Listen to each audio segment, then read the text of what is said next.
जनता party झूठी party है। Bharatiya Janata party का 10 साल से कार्यकाल लोगों ने देखा है। भारतीय जनता पार्टी ने देश को गर्क करने का काम किया है और देश को अडानी अंबानी के हाथ में गिरवी रखने का काम किया है। ये लेकर के हम जाएंगे। गरीबों का आज आरक्षण जो है खत्म कर रही है भाजपा। ये सारी चीज लेकर के हम जाएंगे और भाजपा की जमानत जब्त करेंगे। अब यहाँ जो है भाजपा की कोई जो है पूछताछ नहीं। भारत में बहुत ही विषम परिस्थिति आ गई है। अब संविधान पर भी खतरा हो गया है। भारत की संपत्तियां बेची जा रही हैं, ये सबसे वाकिफ है। बैठक बुलाई गई थी जो हमारे गठबंधन के प्रत्याशी पप्पू निषाद हैं, उनको जिताने के लिए हम अपने नेताओं को, कार्यकर्ताओं को हर जगह ड्यूटी वाइज लगाए हैं और उनको अच्छे मतों से जिताने के लिए हम लोगों ने शपथ किया है और भाजपा की जमानत जब्त करने के लिए हमने शपथ ग्रहण किया है। समाजवादी पार्टी पूर्ण रूप से बहुमत से चुनाव जीतने जा रही है और यही नहीं, प्रदेश में लगभग मान के चलिए कि 60 से 65 सीट इंडिया गठबंधन चुनाव जीतने जा रहा है। चुनाव के लिए आज तो तमाम तरह के विषमता पर भाजपा पैदा की है। पूरे देश में जिस तरीके का माहौल भारतीय जनता पार्टी बनाई है, उसमें खोजने की आवश्यकता नहीं है। सारे संस्थाओं को, सरकारी संस्थाओं को प्राइवेट में बेच दिया जा रहा है। नौजवान घूम रहा है बेरोजगार बन के। पूरे देश के नौजवानों में कहीं नौकरी मिल नहीं रही है और 5 किलो राशन लेकर के आज जो मोदी कहते हैं 80 करोड़ लोगों को मैं खाना देता हूँ, ऐसे खाना पर ये जनता लात मारती है। और मोदी की चाल है ये किसानों की जमीन लेकर के अडानी अंबानी के हाथ में देने की चाल चल रही है। कहना चाहता हूँ, मोदी जी का जो 400 पार का नारा है वो 3 दिनों 4 दिनों से बदला नजर आ रहा है। अब वो हिंदू मुसलमान पर पुराने नारे पर आ गए हैं और हिंदुओं को मंगलसूत्र खतरे का आह्वान करके वोट लेने की कोशिश कर रहे हैं। ये झूठे हैं, मक्कार लोग हैं। गलती से इस देश की सत्ता में 10 बरस आ गए और ये देश को लूटने वाले हैं। ये लोहिया और गांधी और अंबेडकर को मानने वाले नहीं हैं। ये किसको मानते हैं? सावरकर क्या है, ये जो गांधी जी के हत्यारे क्या हैं? इनकी नीतियों पर इस देश को बर्बाद करने को ठाना है। हम लोग कमर कस करके पूरे भारत की जनता तैयार है। 2 फेसों में इनकी फूंक सरक गई तो फिर पुराना नारा हिंदू मुस्लिम, और अब की बार इन्होंने मंगलसूत्र को खतरे में डाला है, हिंदुओं को भड़काने का काम किया है। ऐसा होने नहीं पाएगा। हम इनकी सरकार को उखाड़ फेंकने जा रहे हैं और उखाड़ फेंक करके ही दम ले। सारा नौजवान, सारा किसान सतर्क है। ये भारतीय जनता पार्टी जो बेईमानों की पार्टी है, झूठों की पार्टी है, ये कभी सच बोले नहीं है। और एक तरफ अमित शाह भाषण देते हैं हम संविधान को खत्म करेंगे, हम SC SC OBC के आरक्षण को खत्म करेंगे। एक तरफ झूठा प्रधानमंत्री जब कहता है संविधान नहीं खत्म होगा, आरक्षण नहीं खत्म होगा, इस दोगली राजनीति करने वाले भारतीय जनता पार्टी को नष्ट नाबूद करेगा ये इंडिया गठबंधन। जो है आज महंगाई है, भ्रष्टाचार है, आज जो देश जो है बिक रहा है, आज जो हमारे महिलाओं को इज्जत नीलाम हो रही है, आज जो हमारा जिला अडानी के हाथ में जो गिरवी रख दिया गया है, हमारे संविधान को खत्म किया जा रहा है, हमारे आने वाली पुरखों की जो है हौसला खत्म किया जा रहा है। वो सारे चीज लेकर के हम चुनाव मैदान में उतरे हैं और पप्पू निषाद को जिताने का काम करें। नमस्कार, आप देख रहे हैं SMT न्यूज़ 24 और मैं हूं शैलेंद्र मणि त्रिपाठी। लोकसभा चुनाव 2024 को लेकर के आज समाजवादी पार्टी कार्यालय पर बैठक कर रणनीति बनाई गई है। इस बारे में हम यहाँ के जिलाध्यक्ष अब्दुल कलाम जी से जानेंगे कि आज जो बैठक की गई इसका मुख्य उद्देश्य क्या रहा और किस उद्देश्य से ये बैठक की गई। ये जो आज बैठक बुलाई गई थी, जो हमारे गठबंधन के प्रत्याशी पप्पू निषाद हैं, उनको जिताने के लिए हम अपने नेताओं को, कार्यकर्ताओं को हर जगह ड्यूटी वाइज लगाए हैं और उनको अच्छे मतों से जिताने के लिए हम लोगों ने शपथ किया है और भाजपा की जमानत जब्त करने के लिए हमने शपथ ग्रहण किया है। विधायक जी, क्या रणनीति बनाई गई है, किन मुद्दों को लेकर आप चुनाव मैदान में उतरेंगे? हर रणनीति जो है बताई नहीं जाती है, कुछ रणनीति अपने पास रखी जाती है। क्या मुद्दे होंगे इस चुनाव में आप लोगों के? हमारे मुद्दे जो है, आज महंगाई है, भ्रष्टाचार है, आज जो देश जो है बिक रहा है, आज जो हमारे महिलाओं को इज्जत नीलाम हो रही है, आज जो हमारा जिला अडवाणी के हाथ में जो गिरवी रख दिया गया है, हमारे संविधान को खत्म किया जा रहा है, हमारे आने वाली पुरखों की जो है हौसला खत्म किया जा रहा है, वो सारे चीज लेकर के हम चुनाव मैदान में उतरे हैं और पप्पू निषाद को जिताने का काम करेंगे। विधायक जी, आप लोग लगातार क्षेत्रों में दौड़ा कर रहे हैं, तो आम जनता का कितना सहयोग मिला है? आम जनता का हमारे पास 90% सहयोग है और हमारे उम्मीदवार को है जिताने के लिए हर बिरादरी, चाहे यादव हो, चाहे मुस्लिम हो, चाहे निषाद हो, चाहे मलवा हो, चाहे मल्ला हो, हर बिरादरी जो है पप्पू निषाद को गठबंधन के प्रत्याशी को जिताने के लिए मन बना चुकी है, भाजपा की जमानत जब्त करने के लिए मन बना चुकी है। विधायक जी, देखा गया आज से नामांकन की प्रक्रिया प्रारंभ हो गई है, तो ऐसे में समाजवादी पार्टी के और गठबंधन के प्रत्याशी का नामांकन कब होगा? वो तय कर लेंगे हम लोग।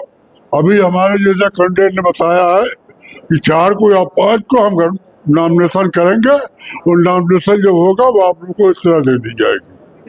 आगामी जो आप लोग चुनाव लड़ रहे हैं, ऐसे में आम जनता को क्या चीज लेकर के जाएंगे, उनसे क्या बताएंगे? भारतीय जनता पार्टी 400 का फिर दावा कर रही है। भारतीय जनता पार्टी झूठी पार्टी है। भारतीय जनता पार्टी का 10 साल से कार्यकाल लोगों ने देखा है। भारतीय जनता पार्टी ने देश को गर्क करने का काम किया है और देश को अडानी अंबानी के हाथ में गिरवी रखने का काम किया है। ये लेकर के हम जाएंगे। गरीबों का आज आरक्षण जो है खत्म कर रही है भाजपा। ये सारी चीज लेकर के हम जाएंगे और भाजपा की जमानत जब्त करेंगे। अब यहाँ जो है भाजपा की कोई जो है पूछताछ नहीं है। विधायक जी, योगी जी कहते हैं कि जो भी अपराधी हैं वो जेल के सलाखों के पीछे है। भाजपा के साथ जो है योगी जी के साथ, योगी जी खुद अपराधी हैं। योगी जी खुद 307, 302 के मुलजिम है। पहले वो अपना जेल की सलाखों में जाओ, उसके बाद दूसरे की बात करें। विधायक जी, अभी देखा गया है गाजीपुर के एक मसीहा है मुख्तार अंसारी की मौत को लेकर के क्या कहना चाहिए? मौत को पहले उनकी मौत तो मैं तो व्यक्त करता हूँ। उनके साथ जो है जुल्म किया गया और उनको एक मुस्लिम समाज का समझ करके योगी ने उनकी हत्या कराई है। विधायक जी, देखा जा रहा है कि पिछले कई लगभग 2-3 वर्षों से लगातार ये रमजान के समय ही इस तरह के आपके पार्टी के नेताओं के तमाम इस तरह के हो रहे हैं। अभी बिहार में उनका हुआ था। यह सही है। मैं तो आपको बार बार कह रहा हूँ कि भाजपा जो है के पास अब कोई मुद्दा बचा नहीं है। वो खाली हिंदू मुस्लिम का मुद्दा लेकर के मुसलमानों को उत्पीड़न करके हिंदू मुस्लिम का ट्रम्प कार्ड यहाँ खेलना चाहती है, जबकि वो ट्रम्प कार्ड उसका अभी चलने वाला नहीं है। चलिए, हमारे साथ कोमल भाई है। कोमल भाई, ये बताइए लोकसभा चुनाव को लेकर के क्या तैयारी है आपकी, क्या रणनीति है? आज समाजवादी पार्टी कार्यालय पर सभी नेताओं का, कार्यकर्ताओं का, सभी पदाधिकारियों की बैठक हुई है, जिसमें लोकसभा चुनाव को लेकर के पूरी तैयारी की गई है। सबकी ड्यूटी लगाई गई है। सभी नेताओं को जोन वाइज, सेक्टर वाइज बांटा गया है और पूर्ण रूप से समाजवादी पार्टी चुनाव जीतने के लिए पूरी रणनीति तैयार कर लिया है। क्या लगता है देश में कितनी सीटें आ जाएंगी आपको? समाजवादी पार्टी पूर्ण रूप से बहुमत से चुनाव जीतने जा रही है और यही नहीं, प्रदेश में लगभग मान के चलिए कि 60 से 65 सीट इंडिया गठबंधन चुनाव जीतने जा रहा है। चलिए, हमारे साथ और भी लोग हैं। देखिए, एक बुजुर्ग नेता बैठे हुए, काफी पुराने हैं, मुस्कुराहट के साथ ये भी अपनी बात कहना चाहते हैं। लोकसभा चुनाव को लेकर क्या रणनीति बनाया आप लोगों ने? हम लोग आज कार्यकर्ताओं नेताओं की बैठक करके अपनी रणनीति तैयार करने की वो किया है, मीटिंग किया है। हम लोग आने वाले दिनों में इसकी रणनीति बना करके गांव-गांव में पहुंचेंगे, बूथ और सेक्टर तक पहुंच करके अपनी रणनीति को बताने का काम करेंगे। आज भारत में बहुत ही विषम परिस्थिति आ गई है। अब संविधान पर भी खतरा हो गया है। भारत की संपत्तियां बेची जा रही हैं, ये सबसे वाकिफ है। आपके मीडिया के साथियों का अगर सहयोग रहे तो ये उत्तर प्रदेश में 10-20 सीट जीतने की स्थिति में नहीं रह जाएंगे। मोदी जी 400 पार कर रहे हैं। लेकिन दोस्तों, मैं आपसे कहना चाहता हूं, मोदी जी का जो 400 पार का नारा है वो 3 दिनों 4 दिनों से बदला बदला नजर आ रहा है। अब वो हिंदू मुसलमान पर पुराने नारे पर आ गए हैं और हिंदुओं को मंगलसूत्र खतरे का आह्वान करके वोट लेने की कोशिश कर रहे हैं। ये झूठे हैं, मक्कार लोग हैं। गलती से इस देश की सत्ता में 10 बरस आ गए और ये देश को लूटने वाले हैं। ये लोहिया और गांधी और अंबेडकर को मानने वाले नहीं हैं। ये किसको मानते हैं? सावरकर क्या है, ये जो गांधी जी के हत्यारे क्या हैं? इनकी नीतियों पर इस देश को बर्बाद करने को ठाना है। हम लोग कमर कस करके, पूरे भारत की जनता तैयार है। 2 फेसों में इनकी फूंक सरक गई तो फिर पुराना नारा हिंदू मुस्लिम, और अब की बार इन्होंने मंगलसूत्र को खतरे में डाला है, हिंदुओं को भड़काने का काम किया है। ऐसा होने नहीं पाएगा।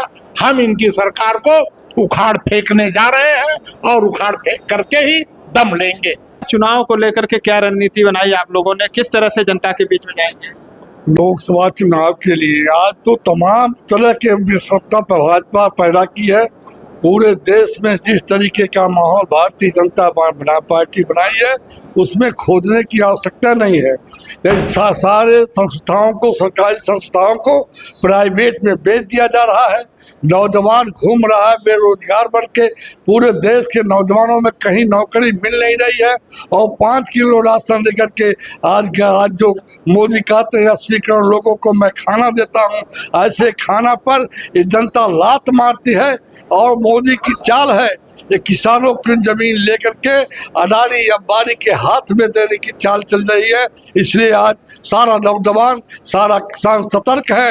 ये भारतीय जनता पार्टी जो बेईमानों की पार्टी है, झूठों की पार्टी है, ये कभी सच बोले नहीं है।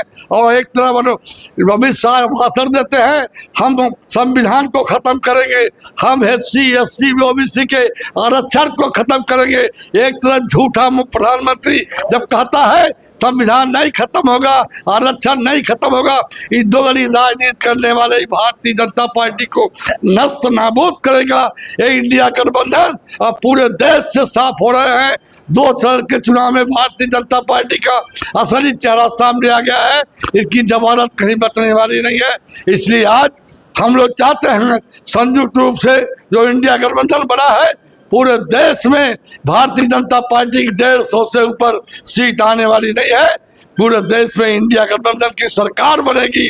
भारतीय जनता पार्टी इस देश से नष्ट नाबूद हो जाएगी।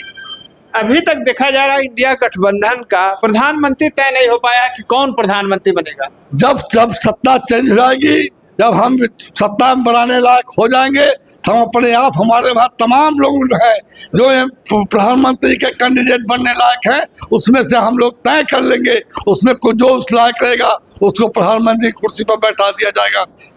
क्या माना जाए, अखिलेश बनेंगे, अरविंद केजरीवाल बनेंगे या राहुल गांधी? ये जब संयुक्त रूप से इंडिया गठबंधन बना है पूरे देश में, एक पार्टी उम्मीदवार नहीं तय कर सकती है। जब हम पूरे देश में अपनी MP जिता लेंगे उस समय सारे MP, सारे नेता बैठ करके तय करेंगे इंडिया गठबंधन का प्रधानमंत्री कौन होगा। चलिए, बहुत बहुत धन्यवाद। हमारे साथ देखिए अजीम जी बैठे हुए हैं और अजीम जी को पार्टी से बाहर कर दिया गया था और फिर ये पार्टी में बैठे हुए। अजीम जी, क्या मामला रहा, आपको पार्टी से बाहर कर दिया गया और आज फिर पार्टी में बैठे हुए हैं? देखिए, ये राजनीति है और राजनीति में परिस्थितियाँ विचलित होती हैं, तमाम चीज़ें होती हैं। तो पार्टी में गलतफहमियाँ भी होती हैं, लेकिन वो गलतफहमियाँ दूर हो गई हैं। आदरणीय जिलाध्यक्ष जी ने लेटर पे जारी कर दिया।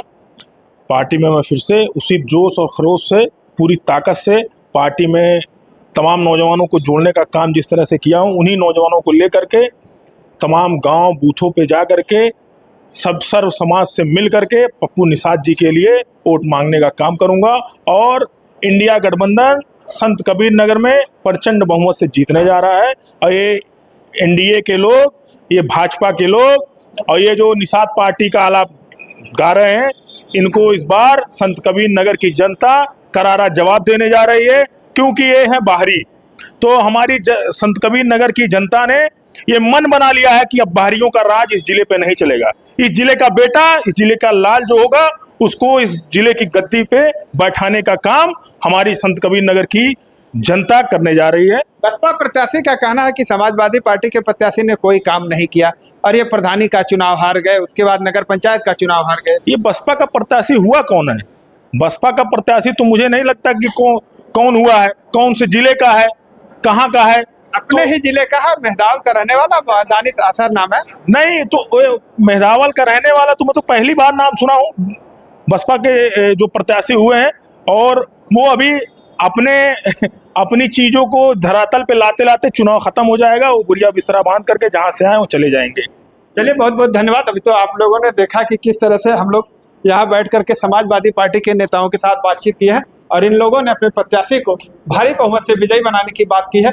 इनके वीडियो पर कमेंट करके अपनी राय जरूर दें। मिलते हैं नई खबर के साथ नई वीडियो में, तब तक के लिए नमस्कार।